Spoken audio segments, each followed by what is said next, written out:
नमस्कार मित्रों, मैं कौशल बांधे राजीव गांधी शासकीय कला एवं वाणिज्य महाविद्यालय लुरमी डिस्ट्रिक्ट मुंगेली में पदस्थ हूँ। दोस्तों, आज हम देखेंगे छत्तीसगढ़ में बस्तर आदिवासियों का विद्रोह। यानी हम देखेंगे मित्रों, बस्तर में आदिवासी विद्रोह देखेंगे। तो पहला है इसका भोपालपट्टनम संघर्ष 1795। मित्रों, चलिए आरंभ करते हैं। पहला संघर्ष हुआ था आदिवासियों का बस्तर क्षेत्र में, वह हुआ था भोपालपट्टनम संघर्ष 1795 का। ये कहाँ हुआ था मित्रों? भोपालपट्टनम में हुआ था, बीजापुर में। और इस समय शासक कौन था? दरियादेव था। शासक कौन था मित्रों? दरियादेव। और इसका समय है 13 अप्रैल से 28 अप्रैल 1795 ईस्वी तक। ठीक है, इसका समय कब से कब तक है? 13 अप्रैल से 28 अप्रैल 1795 ईस्वी तक है। और इसका नेतृत्वकर्ता कौन था मित्रों? गोंड आदिवासी था। ये नेतृत्व कौन किए थे? इसमें नेतृत्वकर्ता कौन थे? तो गोंड आदिवासियों के द्वारा इस विद्रोह को नेतृत्व जो है किया गया था। और उद्देश्य क्या था? अंग्रेज अधिकारी J.T. ब्लंट के बस्तर प्रवेश को रोकने हेतु विद्रोह किया था। यानी इसमें यह हुआ था मित्रों कि जो अंग्रेज अधिकारी थे J.T. ब्लंट, ये बस्तर में प्रवेश करना चाहते थे। तो इसको बस्तर में प्रवेश न करने हेतु ये विद्रोह आदिवासियों के द्वारा किया गया।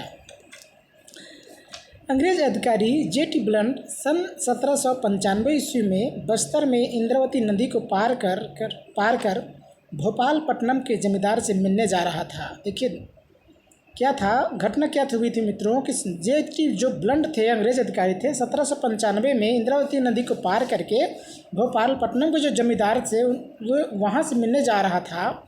किंतु वहाँ के स्थानीय गोंड आदिवासियों ने इंद्रावती नदी के पास कैप्टन ब्लंट को बंदी बना लिया और उसे इंद्रावती पार कर बस्तर में प्रवेश करने नहीं दिया। फलस्वरूप कैप्टन ब्लंट को वापस जाना पड़ा और वह 13 मई 1795 ईस्वी को रतनपुर पहुंचा। तो मिस्टर ब्लंट जब ये अप्रैल कहाँ जाना चाह रहे थे? इंद्रावती नदी को पार करके भोपालपट्टनम के जमींदार से मिलना चाह रहे थे, लेकिन उनको पार करने नहीं दिया गया, उनको बंदी बना लिया गया। तो ये वापस होकर के 13 मई 1795 को कहाँ पहुँच गया? रतनपुर पहुँचा। यह एक अल्पकालीन घटना थी जिसे भोपालपट्टनम संघर्ष के नाम से जाना जाता है मित्रों। यद्यपि यह संघर्ष तो ये आता है मित्रों कि भोपालपट्टनम संघर्ष कब हुआ था? तो 1795 में हुआ था। कहाँ हुआ था? भोपालपट्टनम बस्तर क्षेत्र में, छत्तीसगढ़ में। इस अंग्रेज अधिकारी से संबंधित थे ये, तो J.T. ब्लंट नामक अंग्रेज अधिकारी से संबंधित थे। और इसका नेतृत्व किया था गोंड आदिवासियों ने। इसका समय था 13 अप्रैल से 28 अप्रैल 1795 को। और इस समय शासक कौन था मित्रों? तो शासक था दरियादेव। अगला संघर्ष है मित्रों परलकोट विद्रोह। अगला संघर्ष है मित्रों परलकोट विद्रोह 1825। ये बहुत महत्वपूर्ण विद्रोह है मित्रों बस्तर का आदिवासियों का। परलकोट विद्रोह 1825। ये इस समय शासक कौन था मित्रों? तो महिपाल देव था। इस समय शासक कौन था?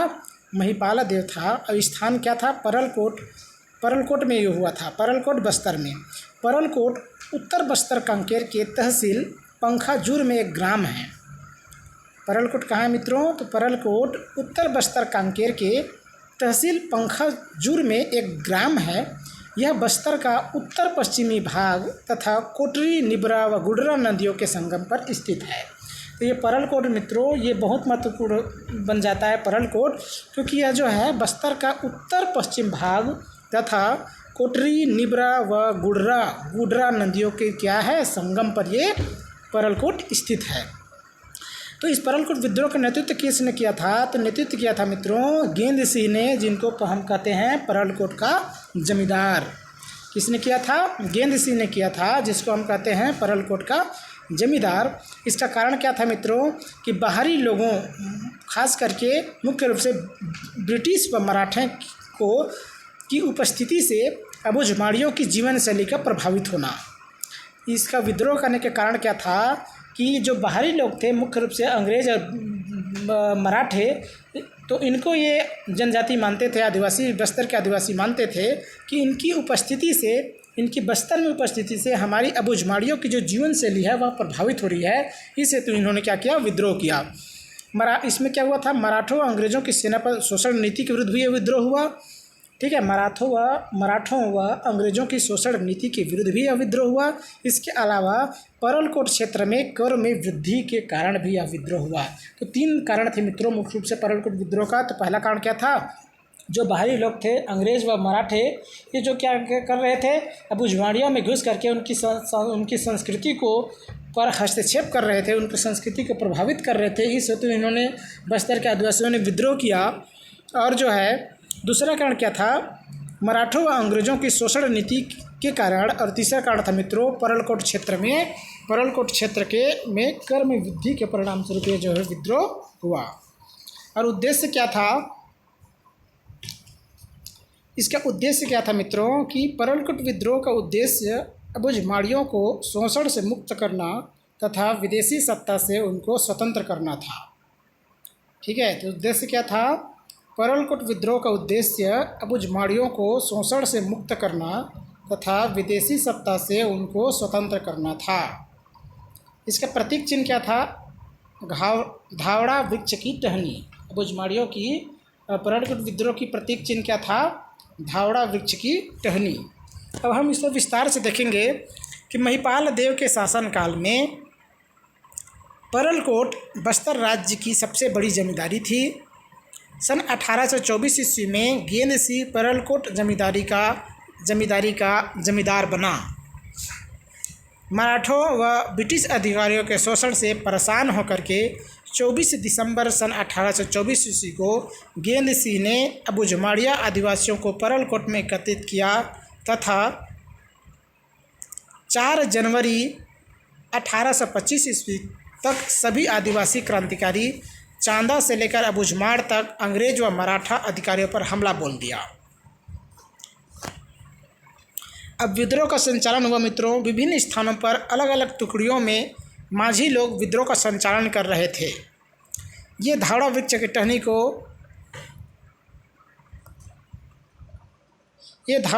टहनी को विद्रोह के प्रतीक के संकेत के रूप में एक स्थान से दूसरे स्थान पर भेजते थे।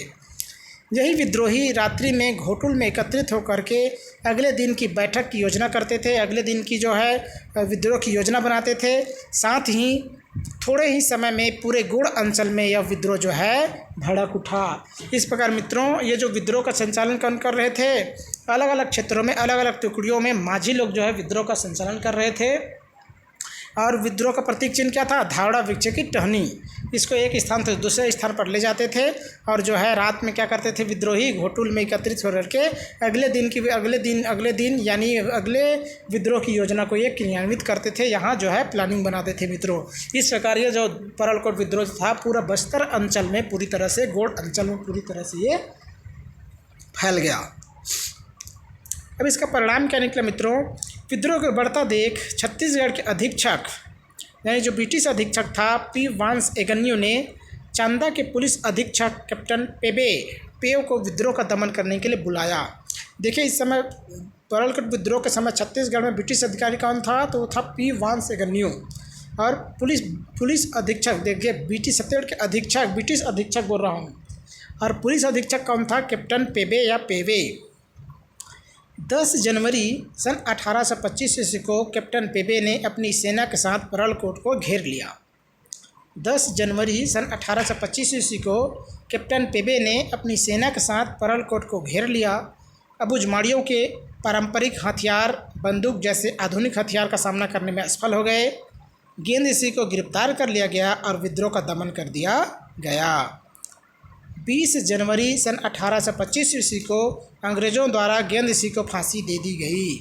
कब दे दी गई मित्रों, गेंद सिंह को 20 जनवरी सन 1825 ईस्वी को अंग्रेज़ों द्वारा गेंद सिंह को फांसी दे दी गई। बस्तर भूमि की स्वतंत्रता के लिए गेंद सिंह का बलिदान अविस्मरणीय है, इसलिए इसे गेंद सिंह को जो है बस्तर का प्रथम शहीद कहा जाता है। बस्तर का प्रथम शहीद किसको कहा जाता है मित्रों, तो बस्तर के प्रथम शहीद कहा जाता है गेंद सिंह को। एक क्वेश्चन बार बार आता है मित्रों कि बस्तर का प्रथम शहीद किसे कहा जाता है, तो बस्तर का प्रथम शहीद जो है गेंद सिंह को कहा जाता है। इनको कब फांसी दी गई, तो 20 जनवरी सन 1825 को इनको फांसी जो है दे दी गई। इस प्रकार जो है बस्तर भूमि के स्वतंत्रता के लिए गेंद सिंह के द्वारा जो प्रयास किया गया था, विद्रोह किया गया था, परलकोट के विद्रोह का जो नेतृत्व किया गया था, यह बस्तर के इतिहास में एक बहुत ही महत्वपूर्ण जो है स्थान रखता है। तो अगला विद्रोह है मित्रों तारापुर विद्रोह सन 1842 से सन 1854।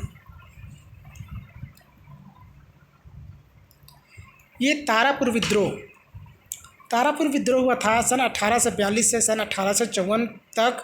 ये इस समय शासक कौन था मित्रों? भूपाल देव था। इस समय शासक कौन था? भूपाल देव था। और नेतृत्वकर्ता, और ये स्थान कहाँ पर हुआ था? स्थान है तारापुर बस्तर में। ठीक है, कहाँ हुआ था मित्रों?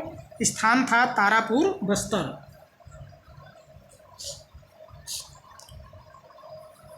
नेतृत्वकर्ता कौन था? ये तारापुर का अधिकारी था, यानी दलगंजन सिंह। इन्होंने क्या किया था? विद्रोह का नेतृत्व किया था मित्रों। तारापुर के अधिकारी दलगंजन सिंह।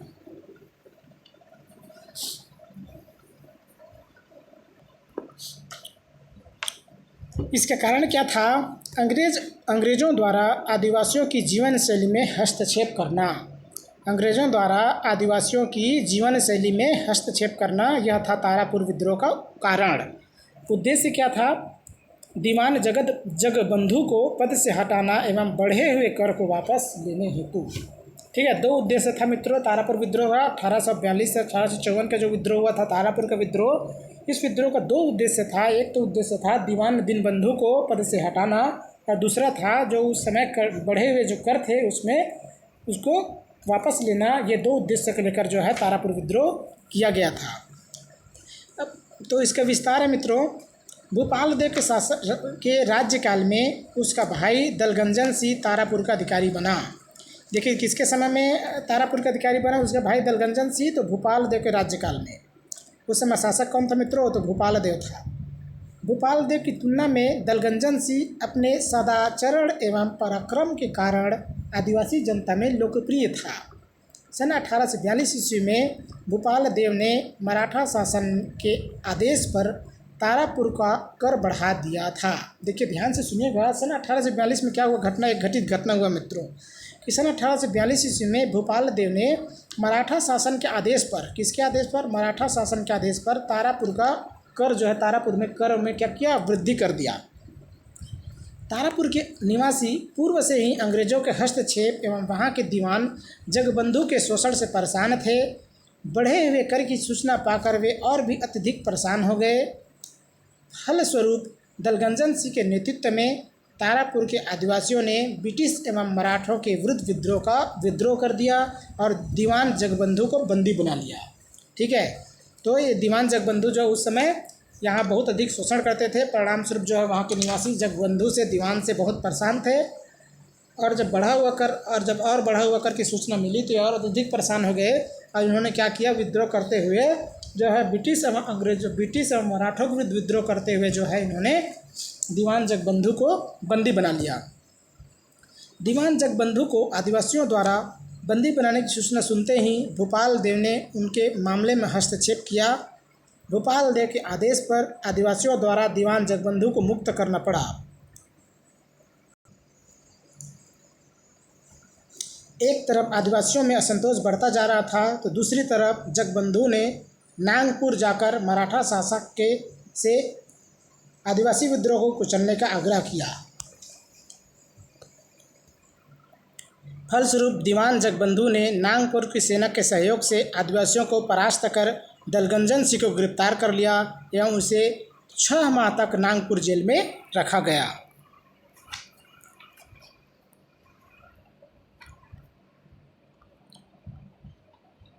अब इसका परिणाम क्या था मित्रों? नागपुर के रेजिडेंट मेजर विलियम्स ने इस मामले में हस्तक्षेप किया और तारापुर के आदिवासियों के असंतोष को दूर करने के लिए दीवान जगबंधु को उसके पद से हटा दिया। तारापुर क्षेत्र के बढ़े हुए कर को वापस ले लिया एवं दलगंजन सिंह को जेल से रिहा कर दिया। इस प्रकार मित्रों, इस प्रकार ये तारापुर का विद्रोह जो है सफल था। क्यों? क्योंकि उस समय दीवान जगबंधु को उसके पद से हटा दिया गया और जो बढ़े हुए कर था उसको भी वापस जो है ले लिया गया। इस प्रकार दलगंजन सिंह को जेल से और साथ ही दलगंजन सिंह को जो बंदी बना लिया गया था, जिनको जेल में डाल दिया गया था, उनको भी जो है मुक्त कर दिया गया। अगला विद्रोह है मित्रों मेरिया विद्रोह सन 1842 से सन 1863।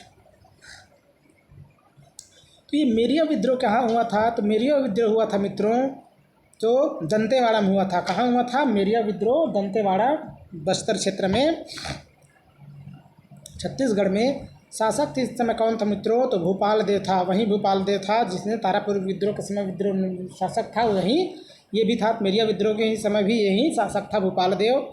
नेतृत्व करता था मित्रों तो हिंडमा माझी। इसका नेतृत्व करता कौन था? हिंडमा माझी था। हिंडमा माझी।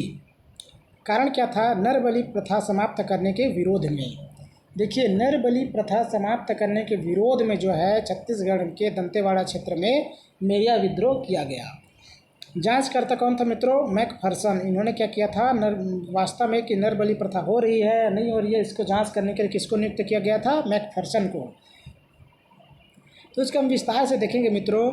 जेनकिंस, ब्लंट एवं एगन्यू के यात्रा विवरण से यह बात सामने आई है कि देखिए 3 लोगों की, एक जेनकिंस का है, दूसरा है ब्लंट का है, तीसरा एगन्यू।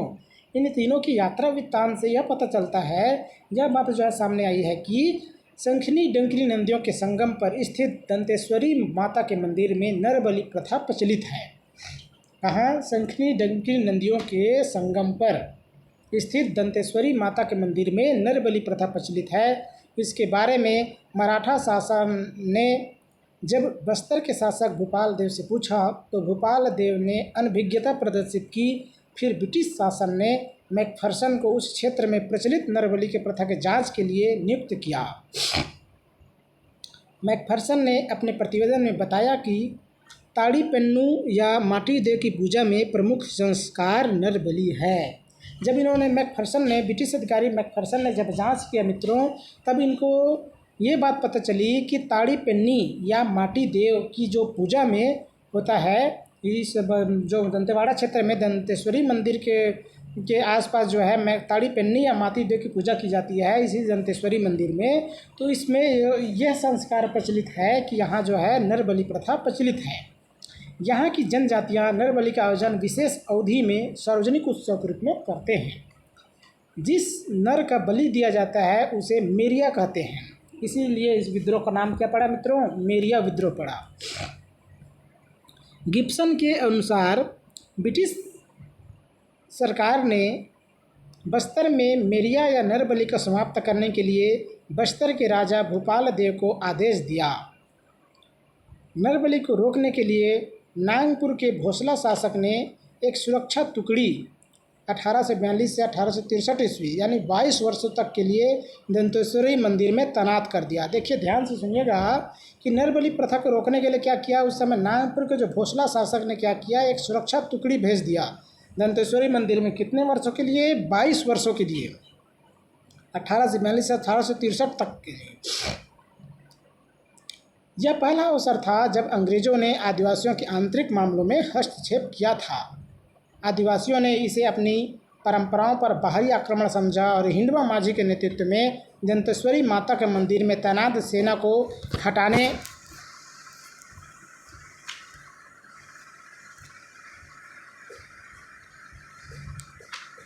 हटाने का उद्देश्य से यह विद्रोह किया गया। परिणाम क्या निकला मित्रों? इसमें परिणाम यह निकला कि विद्रोह का दमन करने के लिए बस्तर के दीवान वामन राव ने रायपुर के तहसीलदार शेर खां को आमंत्रित किया। इसमें क्या हुआ? बस्तर के जो दीवान थे वामन राव, इन्होंने रायपुर के तहसीलदार शेर खां को आमंत्रित किया। शेर खां ने क्रूरतापूर्वक जो है विद्रोह का दमन कर दिया। इस प्रकार ये जो मेरिया विद्रोह जो है मित्रों समाप्त हो गया। अगला विद्रोह है मित्रों लिंगागिरी विद्रोह 1856। लिंगागिरी विद्रोह 1856 बस्तर का महान मुक्ति संग्राम जिसको कहते हैं, बस्तर का महान मुक्ति संग्राम। इस समय शासक कौन था? भैरम देव था। शासक कौन था मित्रों? भैरम देव। और स्थान क्या है? लिंगागिरी बीजापुर। नेतृत्वकर्ता कौन है? धुरवाराव मांडिया। नेतृत्वकर्ता कौन है? धुरवाराव मांडिया। और कारण क्या था मित्रों? बस्तर को अंग्रेजी साम्राज्य में शामिल करने के विरोध में।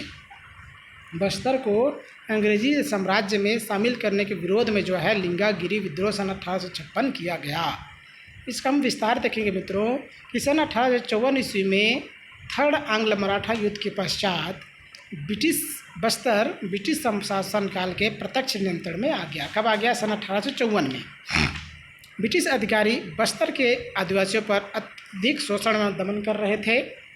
अंग्रेज़ों के दमन नीति से परेशान होकर भोपालपट्टनम जमींदारी के अंतर्गत लिंगागिरी तालुका के तालुकदार धुरवाराम मांडिया ने अपनी प्रजा की भलाई और बस्तर को अंग्रेज़ों से स्वतंत्र कराने के लिए अंग्रेज़ों के विरुद्ध विद्रोह कर दिया।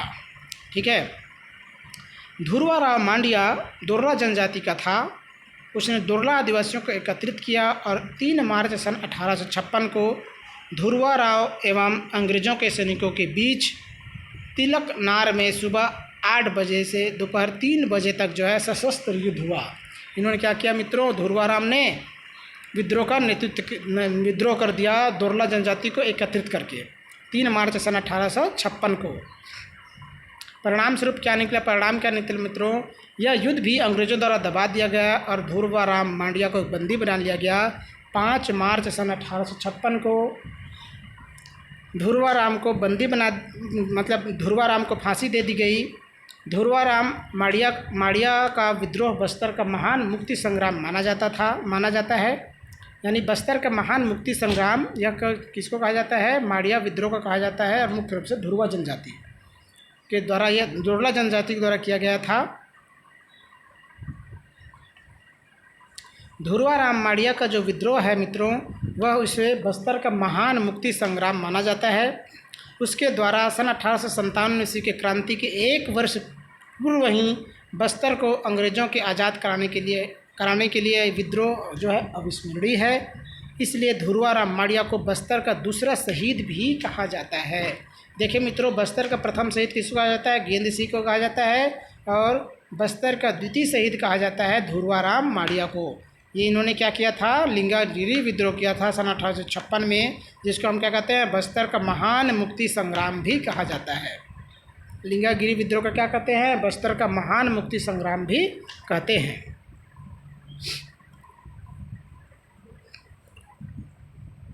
अगला विद्रोह मित्रों, कोई विद्रोह सन 1859 ईस्वी। कोई विद्रोह सन 1859। शासक है भैरम देव। इस समय शासक कौन है मित्रों? भैरम देव शासक है। स्थान है बीजापुर। कहाँ है? स्थान है बीजापुर। और नेतृत्व करता है फोतकेल के जमींदार नांगुल दोरला। ठीक है। नेतृत्व करता कौन है मित्रों? फोतकेल के जमींदार नांगुल दोरला। भेजी के जमींदार है जुग्गाराज व भोपालपट्टनम के जमींदार है राम भोई। इन सभी ने क्या किया था मित्रों? विद्रोह का नेतृत्व किया था। एक तो पोतकेल के जमींदार थे नांगुल दोरला, दूसरा है भेजी के जमींदार थे जुग्गाराज व भोपालपट्टनम के जमींदार थे राम भोई। इसका कारण क्या था? कोई विद्रोह सन 1859 का ब्रिटिश सरकार की गलत वन नीति के विरुद्ध जो है कोई विद्रोह हुआ था। क्या हुआ था? ब्रिटिश सरकार की गलत वन नीति के विरुद्ध। नारा इसमें लगाया गया था मित्रों, 1 साल वृक्ष के पीछे एक व्यक्ति का सिर। ये बहुत महत्वपूर्ण विद्रोह था। कोई विद्रोह, इसमें नारा क्या था? 1 साल वृक्ष के पीछे एक व्यक्ति का सिर। और उसे उद्देश्य क्या था? वृक्षों की कटाई को रोकने हेतु क्या किया गया? वृक्षों की कटाई को रोकने हेतु यह विद्रोह जो है कोई विद्रोह सन 1859 में किया गया। कहाँ? बीजापुर में। इस समय शासक कौन था? भैरम देव था। तो दोरली भाषा में कोई का अर्थ है पहाड़ों में रहने वाले लोग। दोरली भाषा में कोई का क्या अर्थ है मित्रों? पहाड़ों में रहने वाले लोग। बस्तर साल वनों का द्वीप कहा जाता है, जहाँ साल वृक्षों की अधिकता है। ठीक है। बस्तर क्या कहते हैं? जैसे कि आप जानते ही हैं कि बस्तर को हम क्या कहते हैं? साल वनों का द्वीप कहा जाता है। क्योंकि यहाँ साल वृक्षों की क्या है, उनकी संख्या जो है अधिक, मात्रा जो है अधिक है मित्रों। बस्तर में साल वृक्ष बहुतायत में पाया जाता है, इसलिए इनको क्या कहते हैं, साल वनों का द्वीप कहा जाता है। दक्षिण बस्तर में साल वृक्षों से आच्छादित वनों को अंग्रेजों द्वारा व्यापार हेतु काटा जा रहा था। उस समय साल वृक्ष की कटाई के लिए ब्रिटिश अधिकारियों ने ठेकेदारी प्रथा लागू की थी और ये ठेकेदार वन में जाकर साल वृक्षों की कटाई करते थे।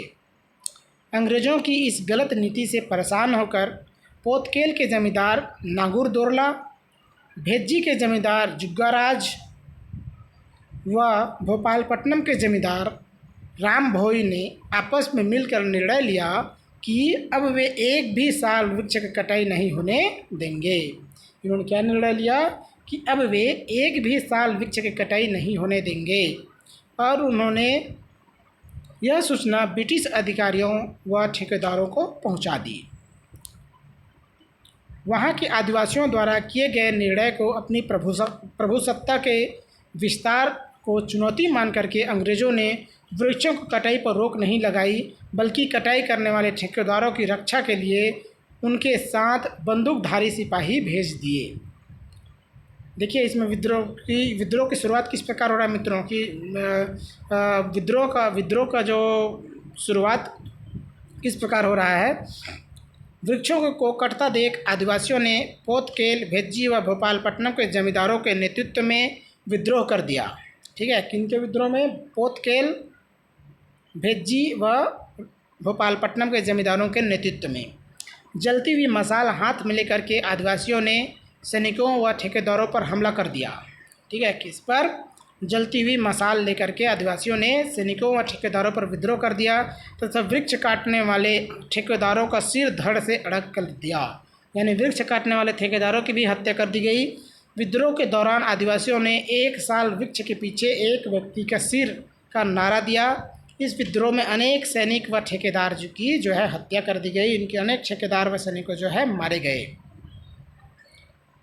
इस प्रकार इसका परिणाम क्या निकला मित्रों, विद्रोह की भयावह होते देख सिरोंचा के डिप्टी कमिश्नर कैप्टन सी ग्लासफर्स ने अपनी हार मान ली और आदिवासियों के पक्ष में जो है समझौता कर लिया। कौन, सिरोंचा के डिप्टी कमिश्नर कैप्टन सी ग्लासफर्स ने। उनकी स्थिति जब कमज़ोर होती चली गई, विद्रोह की ज्वाला जो है बढ़ती चली गई, तो परिणाम स्वरूप उन्होंने क्या किया, जो है डिप्टी कमिश्नर ने आदिवासियों से समझौता करने का निर्णय लिया और सुझाव समझौता कर लिया। फलस्वरूप ठेकेदारी प्रथा समाप्त कर दी गई और कोई विद्रोह बस्तर का पहला विद्रोह था जब अंग्रेज़ों ने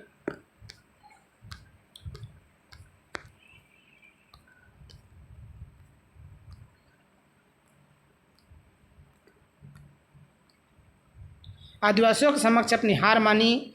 यह आदिवासियों द्वारा किया गया पहला पर्यावरण संरक्षण से संबंधित विद्रोह था, जो कि उनके पर्यावरण के प्रति जागरूकता व दृढ़ता का भाव दर्शाता है। इस प्रकार मित्रों, ये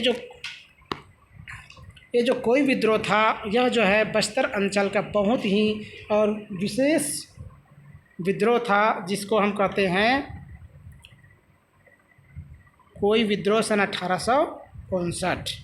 यानी इसको हम एक बार और देखेंगे मित्रों, मेन चीज़ों को इसमें देखेंगे। क्योंकि कोई विद्रोह बस्तर का महत्वपूर्ण विद्रोह है।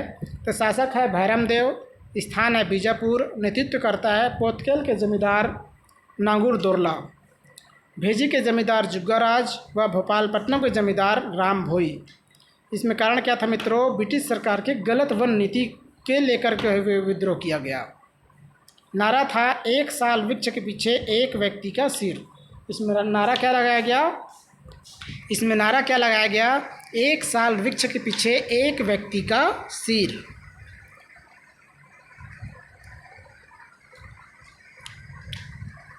इस प्रकार हाँ, उद्देश्य क्या था मित्रों, वृक्षों की कटाई को रोकने हेतु। क्योंकि उस समय क्या हुआ था, ब्रिटिश व मराठों ने मिल करके